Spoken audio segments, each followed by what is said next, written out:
I always try to make it a point to tell you guys how weird Tennessee weather is, and this is no exception. 2 days ago, it was in the 60s. It snowed last night.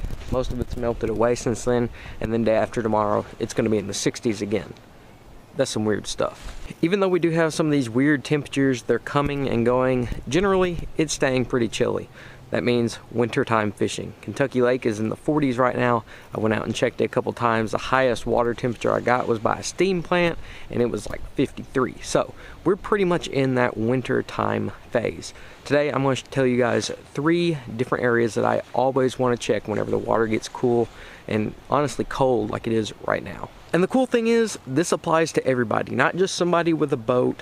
It can go any way. If you don't have electronics, that's fine. That's exactly what this video is meant for. You can be on the bank, you can be on a boat, you can be on a kayak. It doesn't matter. These are all tips that you guys can use right now during the wintertime. These 3 key areas are actually pretty easy to find. Like I said, you don't need electronics to find them. You really only need 2 things, that being the Navionics web app and Google Earth. That's all. That's all you need to find winter bass fairly easily. These 3 key areas are actually pretty easy to find. Like I said, you don't need electronics to find them. You really only need 2 things, that being the Navionics web app and Google Earth. That's all. That's all you need to find winter bass fairly easily. We all do a little bit of homework before we go fishing. I know a lot of us generally check both of those things before we hit the water, and during the wintertime, it's no different. My #1 favorite place to check during the wintertime is the dam. If you guys have a riprap dam in your lake, you know, you see them all the time. It's just where one end of the lake has riprap all up and down it generally.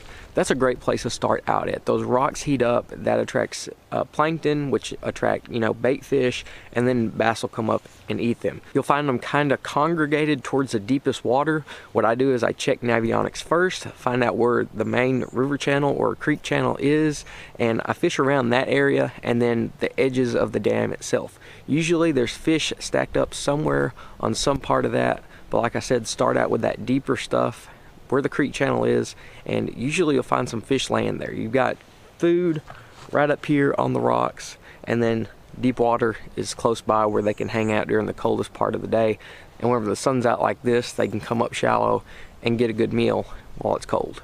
The second thing that I always want to check during the wintertime is main lake points and secondary points going into creek. Especially if those main lake points have a creek channel running right through them like a bottleneck, fish will get up on those just like they will a riprap dam and feed. They'll feed right there, they'll go back to those secondary points, just any kind of point that's out of the current that isn't, you know, a cooler area where those fish don't want to be in. Whenever you have a lot of current, those fish don't really want to fight it, especially whenever it's cold. So if you can find like an eddy on a point, those fish will sit back in the calm section of the eddy and wait for bait fish and whatever to come by, and they'll get an easy meal just like that. So points are key, not only during the wintertime, but year-round. Fish will stack up on those. So on a lot of these lakes, you'll find these really long creeks. Most people don't think about creeks during the wintertime. They think about them during the spring, maybe even the summer and the fall.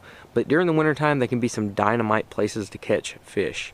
Of course, if your creek has a channel running through it, that's a really great place to cast. Just go through and fan cast it all if you don't have electronics. But one of my favorite ways to fish a creek is if it doesn't have a creek channel running through it. You can find that on the Navionics web app, and a lot of times you won't see that channel running through there. You'll just see deep spots. If you can get to those deep spots and cast to them, usually you'll find fish back in there. They go to that deeper water, the deepest water that they have back in there. That's a great place for fish to hide. If they're resident fish, that's where they're going to winter at. They're not going to, you know, just go all over the place and try to find deep water. They're going to go to the closest deep water they have, and a lot of times those little bitty ditches that are, you know, in the backs of creeks or in the middle of the creek, that's where they're going to chill out at. You don't need electronics to find that. All you need is a Navionics web app and even Google Earth if you want to use that. You can find some really killer spots that way. A lot of times you'll see that ditch right next to, you know, the shore, kind of like a swing bank, a creek channel swing bank, but it's not really a creek channel, but the fish will come up there and feed, and then they'll go right back out to that deep water. And just for honorable mention, we're going to talk about channel swings. Creek channel swings right up on the bank. Those are dynamite. If you do not have electronics, that is okay. You can use the Navionics app and find where that creek channel swings right up on the bank. Those could be some dynamite places to find bass. If you don't have electronics, you can just fan cast the whole area, use Google Earth to see, you know, what's on the bank. If you have riprap on the bank, which a lot of times a channel swing will have, there can be a ton of fish just stacked up there, just the same way they will at the riprap dam. They see that rock, they get in that rock. It's a little bit warmer right there, and as I said before, the bait fish get up there and the bass will follow. Crawfish are going to be up there, stuff like that. Channel swing banks didn't crack my top 3 list, but they're definitely worth mentioning. There's always some fish on them. So those are 3 places, really 4 places that I check during the wintertime. But what about baits? You know, you really want to dumb it down as far as baits go, just like you want to dumb it down with the spots. Don't overcomplicate this. There's no reason to. My number 1 wintertime bait is always going to be a jig, a really big mop jig, one that you can just lay on the bottom and let it do its thing. You don't really have to impart too much action on it. It does itself. Use a trailer that isn't, you know, it doesn't move around a lot. You want something kind of subtle, something the bass will look at and then just eat. That's one of my favorite baits, and it is my top bait for wintertime fishing.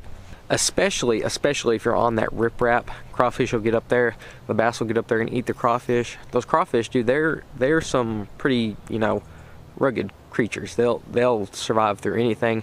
They can stay up there shallow during the wintertime and be just fine. Number 2 is gonna be a crankbait, a flat-sided crankbait, a square bill if I'm up in that riprap, and a lipless crankbait. Those are 3 different cranks that you can cover the water column with from deep to shallow. And if you're fishing that riprap, like I said before, you can get, you know, up shallow, crank that square bill against it. If you're fishing that ditch or right off of the dam, you can throw one of those liplesses, drag it on the bottom, do a little yo-yoing. The possibilities with the crankbait during the wintertime is pretty much endless. Number 3 is a jerkbait. Jerkbait is a great lure, especially if it suspends. You want a suspending jerkbait during the wintertime. What'll happen is you'll give that jerkbait a few rips and just let it set. And you can let it set for, you know, a couple of seconds all the way up to, I've heard, as far as a minute, and just let it sit there, spin. I really like the shadow wraps. I've been using those the past couple of winters since they came out.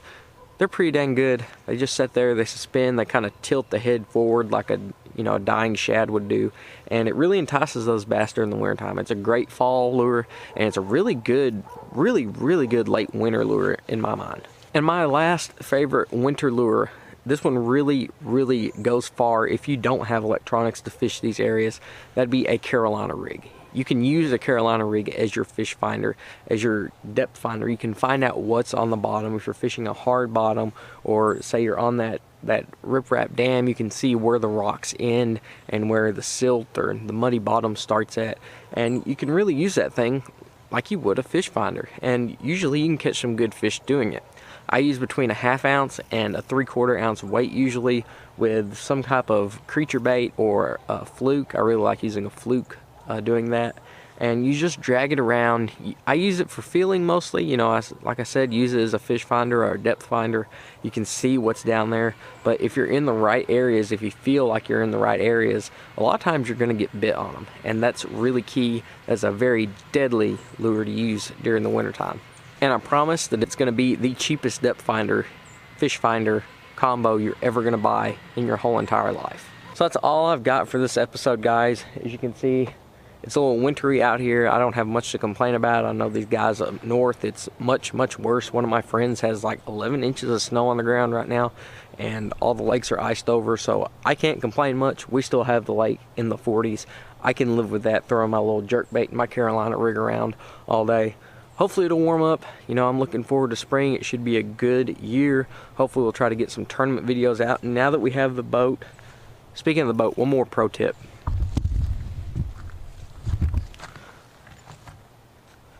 Buy a cover if you have a boat. That's key. I hope I didn't ruin anything. I hope that there wasn't any water in the lower unit, because it probably froze and did some bad stuff to my engine. We're gonna cross our fingers and pray to God that nothing happened there. It's okay. It should be a-okay. Anyway, that's all I've got for you guys today. I hope you learned something from this video. I hope that you use these tips, and I will see you right here next time on Kendall Arnold Fishing.